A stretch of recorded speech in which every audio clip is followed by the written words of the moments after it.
Hello friends, welcome back to my YouTube channel जिसका नाम है साइंस एंड मैथ IQ। आज की इस वीडियो में हम पढ़ने जा रहे हैं मैटर इन आवर सराउंडिंग, जो क्लास 9th का साइंस का एक इम्पॉर्टेंट चैप्टर है। तो चलिए स्टार्ट करते हैं।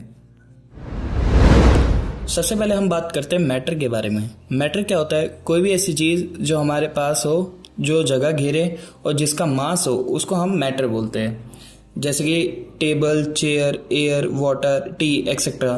मतलब कि जो हमारे आसपास जो चीज़ें होती है, जो प्रेजेंट होती है, जो भी जगह घेरे और जिसका मास हो, उसको हम मैटर बोलते हैं। अब यहाँ पर मास क्या होता है? मास को आप एक तरीके से अभी के लिए वेट समझ सकते हो।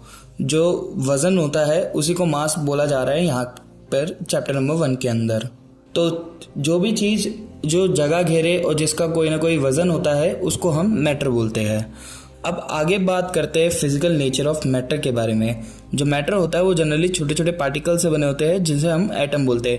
जैसे एग्जांपल के तौर पे आप ये चेयर का एग्जांपल ले सकते हो या ये टेबल का एग्जांपल ले सकते हो। ये जो टेबल है वो छोटे छोटे पार्टिकल से बने हुए हैं, जिसको हम एटम बोलते हैं। इन पार्टिकल्स को हम अपनी आंखों से नहीं देख सकते। इनको देखने के लिए हमें पावरफुल माइक्रोस्कोप की नीड होती है। अब स्टेट्स ऑफ मैटर के बारे में बात करते हैं। मैटर जो होता है जनरली 3 स्टेट के अंदर एग्जिस्ट करता है, जैसे सॉलिड, लिक्विड और गैस। सॉलिड जो होते हैं, सॉलिड के अंदर जो पार्टिकल्स होते हैं वो बहुत पास पास होते हैं। वहीं जो लिक्विड होते हैं, लिक्विड के पार्टिकल्स थोड़े दूर होते हैं और गैस के पार्टिकल्स सबसे ज़्यादा दूर होते हैं। तो यहाँ पर ये पार्टिकल्स का अरेंजमेंट आपको यहाँ पर इस फिगर के अंदर दिखा रखा है। चलिए आगे बात करते हैं प्रॉपर्टीज ऑफ मैटर के बारे में। तो मैटर की जनरली 3 प्रॉपर्टीज होती है, 3 विशेषताएं होती है। सबसे पहली प्रॉपर्टी, पार्टिकल्स जो होते हैं मैटर के, उनके बीच में स्पेस होता है। वहीं दूसरी प्रॉपर्टी ये कहती है कि जो पार्टिकल्स होते हैं मैटर के, वो कंटिन्यूसली मूवमेंट में होते हैं। और पार्टिकल्स जो होते हैं मैटर के, वो अट्रैक्ट भी करते हैं ईच अदर को। तो ये 3 प्रॉपर्टीज आपको इधर बता रखी है। ये बहुत इंपॉर्टेंट प्रॉपर्टीज है, आपको ये याद होनी चाहिए। तो सबसे पहली प्रॉपर्टी के बारे में हम बात करते हैं, जिसमें बता रखा है कि पार्टिकल्स और मैटर है स्पेस बिटवीन देम। तो जितने भी मैटर के पार्टिकल्स होते हैं उनके बीच में क्या होता है? स्पेस होता है। और ये जो स्पेस होता है वो वेरी करता है स्टेट के अकॉर्डिंग। जैसे गैस के अंदर जो स्पेस होगा वो सबसे ज़्यादा देखने को मिलेगा, वहीं लिक्विड के अंदर स्पेस कम देखने को मिलेगा गैस की कंपैरिजन में, और सॉलिड के अंदर सबसे कम स्पेस देखने को मिलता है दोनों की कंपैरिजन में, सॉलिड और लिक्विड के। तो आप इन पार्टिकल्स के अरेंजमेंट से भी ये चीज़ पता कर सकते हो कि देखो गैस के अंदर सबसे ज़्यादा स्पेस देखने को आपको मिल रहा है, वही जो लिक्विड हो रहा है उधर आपको स्पेस कम देखने को मिल रहा है, और सॉलिड के अंदर बिल्कुल ना के बराबर स्पेस देखने को मिल रहा है। उसके पार्टिकल्स बहुत टाइटली अरेंज है। आगे हम सेकेंड प्रॉपर्टी के बारे में बात करते हैं, जो है particles of matter move continuously. कि जितने भी पार्टिकल्स होते हैं मैटर के, वो मूवमेंट शो करते हैं, वो कंटिन्यूसली मूवमेंट करते रहते हैं। तो जैसे सॉलिड जो होता है, सॉलिड के अंदर स्पेस कम देखने को मिलता है, तो इधर मूवमेंट भी कम होती है। वहीं जो लिक्विड होता है, लिक्विड के अंदर स्पेस थोड़ा ज़्यादा होता है सॉलिड की कंपैरिजन में, तो यहाँ पर थोड़ी बहुत मूवमेंट देखने को मिल जाती है। वही जो गैस होता है, गैस के अंदर ज़्यादा स्पेस देखने को मिलता है दोनों की कंपैरिजन में, तो इधर सबसे ज़्यादा मूवमेंट शो होती है।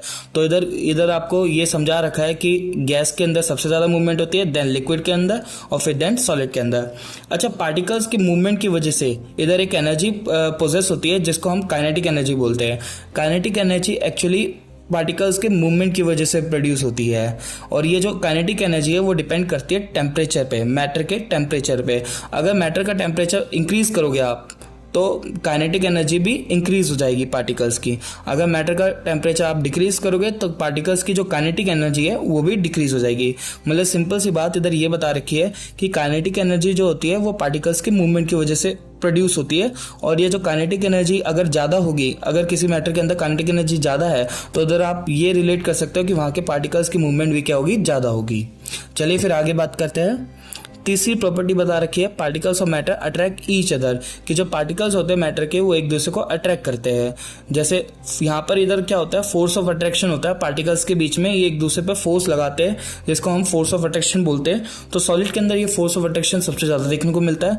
वहीं जो लिक्विड होता है उसके अंदर फोर्स ऑफ अट्रैक्शन कम देखने को मिलता है, और गैस के अंदर सबसे ज़्यादा कम देखने को मिलता है। अच्छा, इधर ये जो फोर्स ऑफ अट्रैक्शन जो ये लगा रहे हैं, वो सेम टाइप के पार्टिकल्स के मैटर पर लगा रहे हैं, ठीक है। सेम पार्टिकल्स जो है मैटर के उस पे लगा रही है फोर्स ऑफ अट्रैक्शन। तो सॉलिड के अंदर आप देख सकते हो कि पार्टिकल्स अरेंज है बहुत पास पास, क्यों? क्योंकि इधर फोर्स ऑफ अट्रैक्शन बहुत ज़्यादा है।